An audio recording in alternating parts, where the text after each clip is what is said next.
Hoy continuaremos con la historia de Colombia desde el punto en que lo dejamos en el video anterior.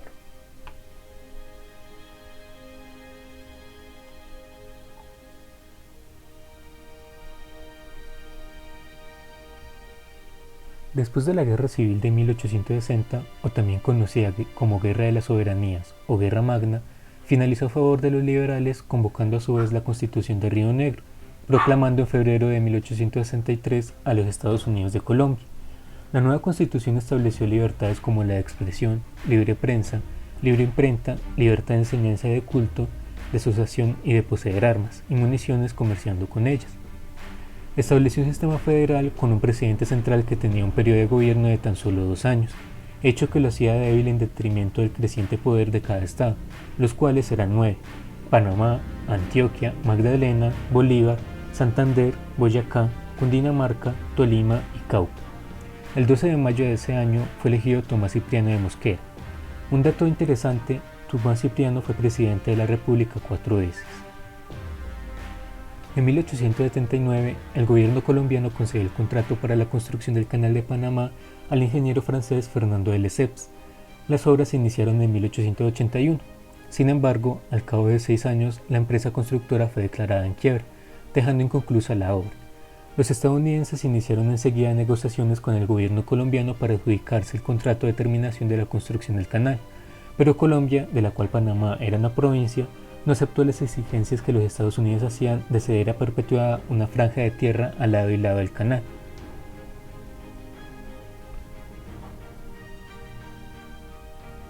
En 1884 se desató una guerra civil en los Estados Unidos de Colombia.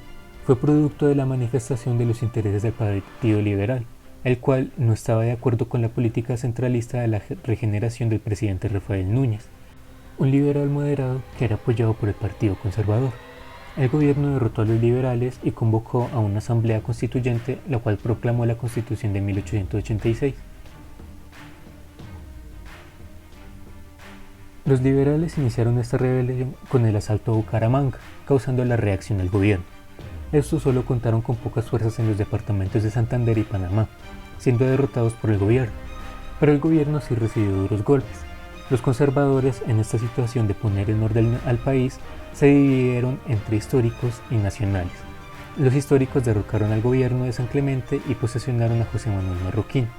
En dicho conflicto intervino también el gobierno del presidente Cipriano Castro de Venezuela, quien apoyó los grupos liberales de Rafael Uribe, y hubo la constante amenaza de la Marina de los Estados Unidos enviados por el presidente Theodore Roosevelt para proteger los futuros intereses en la construcción del Canal de Panamá.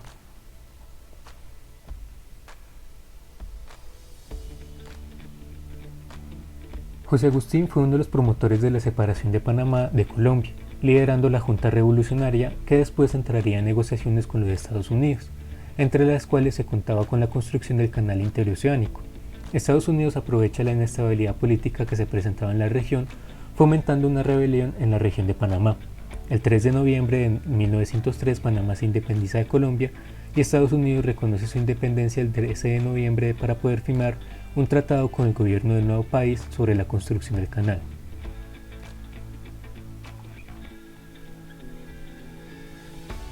Durante la década de 1920, Colombia firmó varios tratados limítrofes con los países vecinos, tanto de aéreas marinas como de fronteras terrestres, siendo el más destacado el Tratado de Esguerra-Bárcenas de 1929, en la cual Colombia reconoció la soberanía de Nicaragua sobre la costa de Mosquitos y Nicaragua reconoció la soberanía de Colombia sobre el archipiélago de San Andrés y Providencia.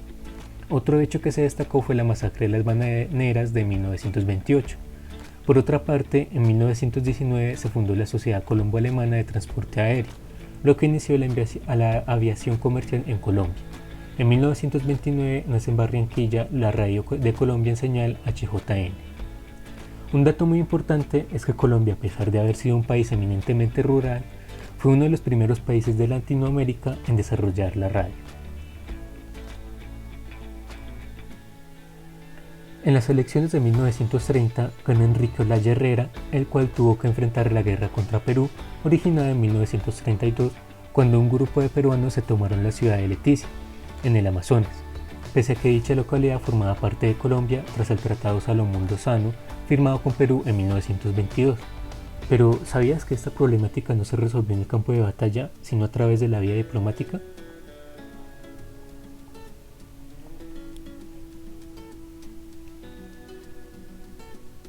En abril de 1948, Bogotá fue sede de la novena Conferencia Internacional Americana que suscribió el Pacto de Bogotá, por lo que los países americanos se comprometieron a resolver sus conflictos por formas pacíficas. Entretanto, el 9 de abril, Gaitán fue asesinado y el autor material del crimen fue linchado por una turba que clamaba venganza, llegando a intentar tomarse la sede del gobierno. En medio de esta situación, el Partido Liberal no participa de las elecciones de 1949, dejando vía libre para que el conservador Laureano Gómez gane la presidencia. Gómez impulsa una serie de políticas represivas. Entonces, una parte de la dirigencia liberal ordena a sus militantes alzarse en armas contra la presidencia de Gómez, utilizando para ello las guerrillas liberales. El 13 de junio de 1953 se dio el golpe de Estado del general Gustavo Rojas Pinilla contra el presidente Laureano Gómez. La acción fue apoyada por los liberales opositores y los conservadores que no se consideraban laureanistas. Rojas formuló un plan de obras públicas financiado principalmente con las ganancias de la bonanza cafetera. En agosto de 1954, la Asamblea Constituyente, compuesta en su mayoría de conservadores, lo reeligió presidente hasta 1958. Rojas desarrolló una serie de reformas económicas y políticas, incluyendo la creación de la televisión en Colombia y el sufragio de la mujer. Sin embargo, su presidencia de facto perseguía la libertad de expresión, llegando a ocasionar el cierre de varios periódicos. Además, en enero de 1955, Rojas anunció la formación de un nuevo partido al que llamó Movimiento de Acción Popular, lo que recibió la oposición de los partidos tradicionales y abrió el camino a una alianza en su contra. El régimen electoral fue restaurado en 1958 con la formación del Frente Nacional, en el que los liberales y conservadores se alternarían el poder y se repartirían por mitad los cargos públicos, excluyendo a otros partidos por los siguientes 16 años.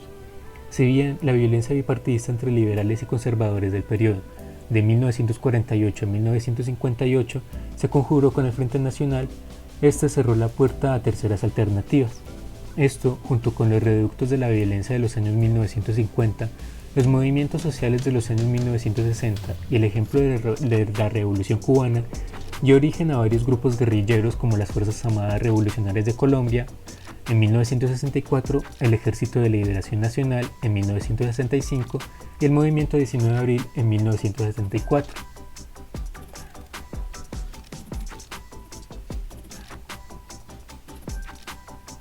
En medio de este escenario de descontento laboral y problemas de orden público, las elecciones presidenciales de 1978 dieron como triunfador al liberal Julio César Turbay. En septiembre se decretó una serie de medidas antiterroristas compiladas en el Estatuto de Seguridad, pero este decreto no tuvo la efectividad esperada, ya que el movimiento 19 de abril realizó operaciones sofisticadas como el robo de armas del Cantón Norte de Bogotá en medio de la celebración del Año Nuevo en 1979 y luego en 1980 con la toma de la Embajada de la República Dominicana en febrero de dicho año. A partir de 1982, durante el gobierno de Belisario Betancur del Partido Conservador, se lograron hacer algunos acuerdos de paz con las Fuerzas Armadas Revolucionarias de Colombia y el M-19. El primero creó el Partido Unión Patriótica, pero sus miembros fueron asesinados en circunstancias que aún no se esclarecen y que endurecieron más los procesos de paz.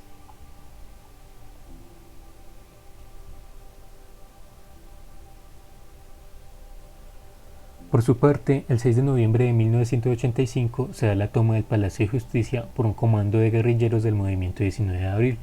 La operación para retomar el palacio se extendió hasta el 7 de noviembre. ¿Y cómo se dio esta masacre? Bien, el M-19 denunciaba que el Ejército Nacional hacía unos meses habían quebrantado un alto el fuego después de que, según ellos, el gobierno de Belisario Betancur Cuartas incumpliera los acuerdos de Corinthio, Cauca, firmados el 24 de agosto de 1984. El presidente Belisario Betancur se había comprometido a lograr la paz con los grupos alzados en armas.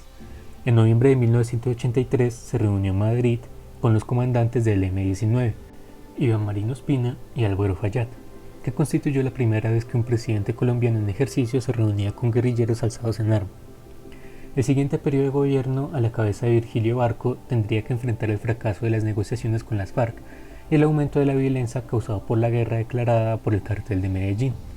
El poder de las mafias se manifestó entre 1989 y 1990, y para golpear a la democracia en plena campaña electoral fueron asesinados Galán y otros dos aspirantes a la presidencia del país, Bernardo Jaramillo de la Unión Patriótica y Carlos Pizarro, quien dirigió la desmovilización del M-19 para posteriormente convertirse en un partido político.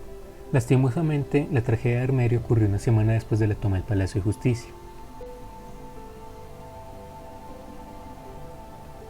La Asamblea Constituyente de Colombia de 1991 promulgó la nueva Constitución Nacional. En este documento se establece que la Fiscalía debería ser el órgano acusatorio dentro del Poder Judicial. Pablo Escobar fue abatido en 1993 y con este hecho se acaba la etapa en la cual los narcotraficantes declaraban la guerra al Estado colombiano. Cuando Ernesto Samper llega al poder, su gobierno es acusado de los dineros calientes provenientes del cartel de Cali. Esto provocó que Estados Unidos cancelara su ayuda militar y antinarcóticos, dando comienzo a la recesión económica en 1996. Con el fin del proceso de paz de Pastrana y la subsiguiente elección de Álvaro Uribe como presidente en 2002, el ejército colombiano logró modernizarse y aumentar su pie de fuerza. Uribe, por otra parte, adelantó un programa de reformas económicas como la celebración de múltiples tratados de libre comercio y alianzas económicas con países de la Comunidad Europea y América Latina, lo que aceleró el crecimiento económico.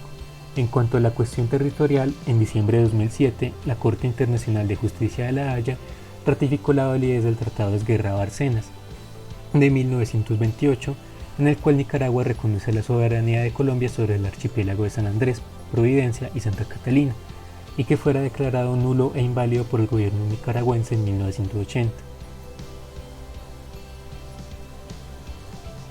En 2012, el gobierno y las FARC suscribieron un acuerdo en La Habana para la terminación del conflicto y la reconstrucción de una paz estable y duradera, pero sin incluir un alto al fuego previo.